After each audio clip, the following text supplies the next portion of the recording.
Welcome back. Let's go ahead and start talking about some of our offshore fishing gear. Talk about trolling gear, bottom gear. Those are the main two things we're going to discuss. There's two different types of trolling gear that we're going to take a look at, and there's like one main segment for bottom gear because most of those bottom fish are just big.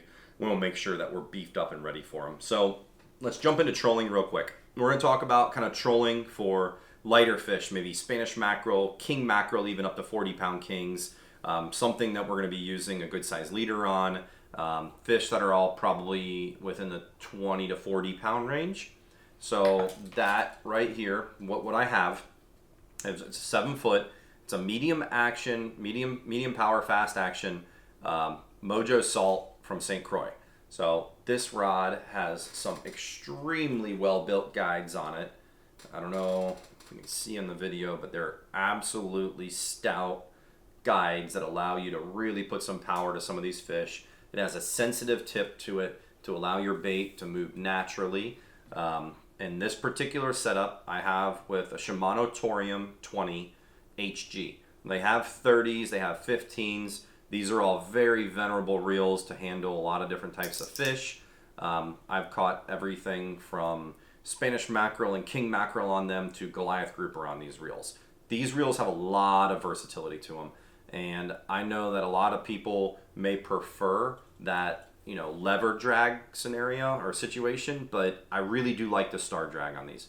Reason being is my hand is right here on the reel and I'm fishing, and watch this, I can easily tighten or loosen that drag while I'm cranking that fish in. There's a lot of times where we're getting a fish close to the boat and, maybe you've had some pretty tight drag to get them there. It's important to give a few clicks off, and it makes a huge difference when you get those fish next to the boat to be able to dial in your drag the right way.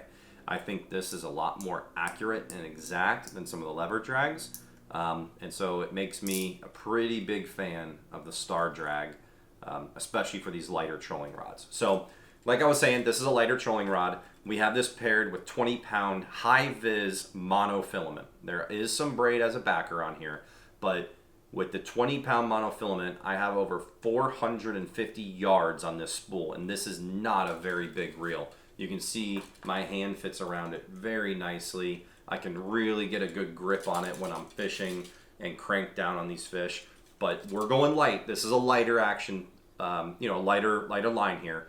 And this works on our king mackerel tournaments. When we're kingfish fishing, we're using 20-pound, anything that's a little bit lighter, or you're going to let run and not use a lot of drag on, the 20-pound is the way to go. We have it tied to a nice fluorocarbon leader. I think we've gone up to 25 or 30 on this leader, so we have approximately 5 to 6 feet of leader on it. And once again, this is for when you're not putting a lot of pressure on fish. If you wanted to put more pressure on fish, go up to 30-pound on your main line. That 30-pound line can handle about anything you're going to throw at it, including sailfish, even some wahoo with a lot of line capacity. You can handle, tuna on it if you're trolling for tuna, trolling for mahi in the Florida Keys. Like I'm going down to the Keys here in a couple weeks. I'm taking these and I'm going to be running 20 on them. It's totally okay. They don't have any structure to break you off on. Let them run a little bit and then horse them in when you can. They have line, drag clickers on them so you can hear them if you're facing the opposite direction. A lot of positive notes about this setup as far as trolling goes. Real nice long butt section so you can handle it under your arm once you're getting those fish. But this is a really, really good go-to setup. And we'll discuss the rig that's on there later. This is specifically for kingfish, but we'll discuss that rig so that you can see what that is. So taking a step up from there, let's say we're using bigger lures. We're fishing for really big offshore fish. We want to have that power that you're going to need, that huge line capacity with heavier line on it. And maybe you're using something like a big diving plug like this. This is an X-Rap Magnum 30. So this plug right here will dive to 30 feet deep, and that's going to put a lot of pressure on the rod and reel. So what we have is a TLD 2-speed. This is a 30 wide. This is a pretty big reel, but it has 100-pound braid and a top shot of 80-pound mono on it of approximately 100 yards. So what that top shot does, it tells me about how far back my baits are when I'm trolling, gives me an idea, and then it also doesn't take up my line capacity if I hook into something really big. This is a little bit shorter butt section, excuse me, which can be really nice for when we're just trying to sit down in a power seat situation and crank down on those fish. We don't need a really long butted rod to do that. Also with this rod, so this is a Shimano Talus, my apologies. This is a 6.6 heavy power fast action. So this rod isn't even as thick as the St. Croix medium heavy, but what it lacks in that, it makes up in its strength. This rod has enough strength to lift 100, 150 pound fish, no problem at all, and really put the screws to them. This is a lever drag right here. So what's interesting about this is we want to set our drag on the lever drags to where we call it strike, and then we can set it to full drag, which is a button push, and we lever it up. So that maximum drag is where you might want to be during your fight, but we leave it at what's called strike, which is when you're trolling, will just be no more pressure than what the lure is putting on the rod. So we're trolling that rod. We're going to keep lightening the drag up until we get it to a point where it can almost come out with the speed of the boat. That's going to be your strike. And then once that fish is on and you get a hold of that rod, push, lever forward. We're at full drag. We're ready to really put the screws to that fish and fight them. Also, should we get in a situation where we're fishing for something like yellowfin tuna or something very large like that, this has what's called a 2-speed capacity or capability on it. So we got high speed and low speed on the reel. What that does is, let's say I just need to be gaining an inch of line at a time. It's going to take me a lot more crank to get a little bit of line, but oh crap, the fish is running at me. I can quickly press the button, kick it into 2-speed, and it'll speed up the reel. The reel will be faster. We can get more line back on the reel if that fish is, for example, running at me or has given up a little bit and I need to collect line quickly. This particular rod has what we call a gimbal on the end. This is really nice if you're going to have a fighting belt on. It allows less torsion to be put on the reel when you're cranking it. You get a lot of times you're cranking it and it's twisting all over the place and it feels really awkward. But when you're wearing the gimbal belt, this is a really nice thing to have. Or if you're in a seat that's got a gimbal in it, it can hold onto that reel for you and you don't have to worry about all the torsion power you're putting on it as you're cranking. So that's a really nice rod, like I said, for heavy trolling. And those are the main two, basic styles of trolling. Now, I'm not saying you don't need to go up in size from there if you're fishing for blue marlin or something like that. But for the majority of people aren't going to have that opportunity to go fishing for blue marlin or a fish that's 3, 4, 5, 600 pounds, big Goliath groupers or whatever. These rods that I just showed you have more than enough power to take care of almost every fish out there. So that's the basic 2 trolling setups that I like to run. Now I'd like to discuss with you my bottom fishing setups. These rods have the most lifting power of anything that I typically carry. Kind of like I was mentioning in an earlier video, we're using 80 to 100 pound leader on these fish. And yeah, they might only be 30 pound fish, but they have the power to just wreck you with that. And I don't really care what size reel you have. I don't know if there's enough drag in the world to really handle those fish. They just go right down the rocks. There's nothing you can do. So what we're looking at here is a 7-foot heavy power fast action Mojo Salt rod. Once again, every one of the guides on this rod are double footed. They're extremely stout and strong, and we're running a 50-pound main line on here. I have these spooled with just monofilament right now.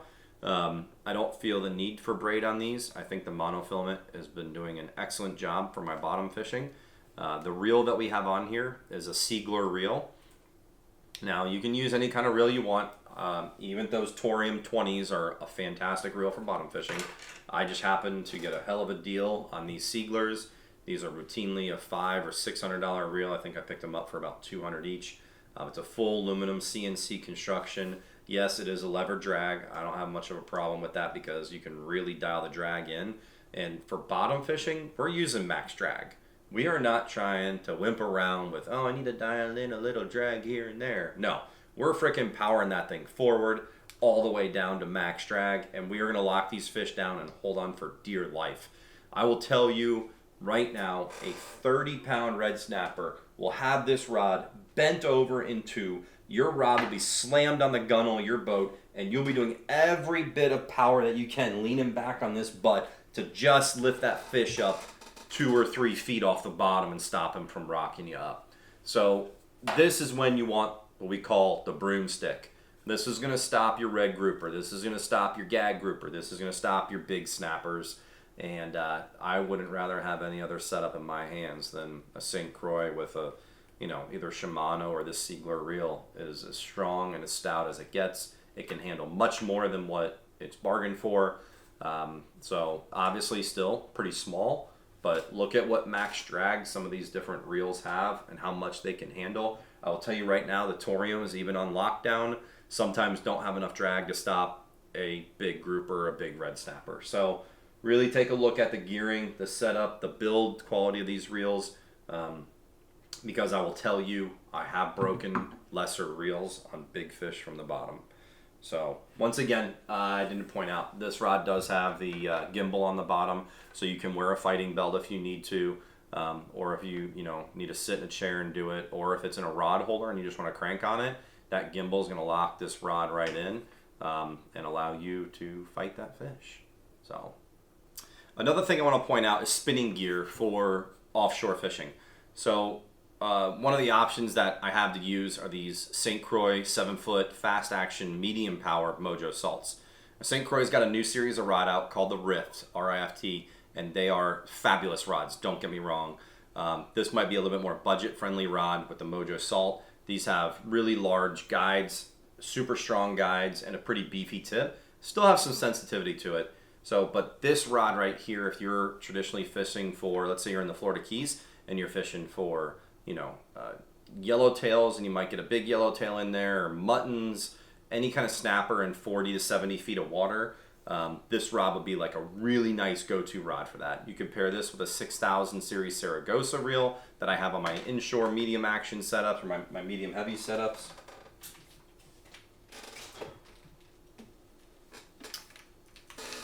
This reel and this rod for offshore use is going to be great.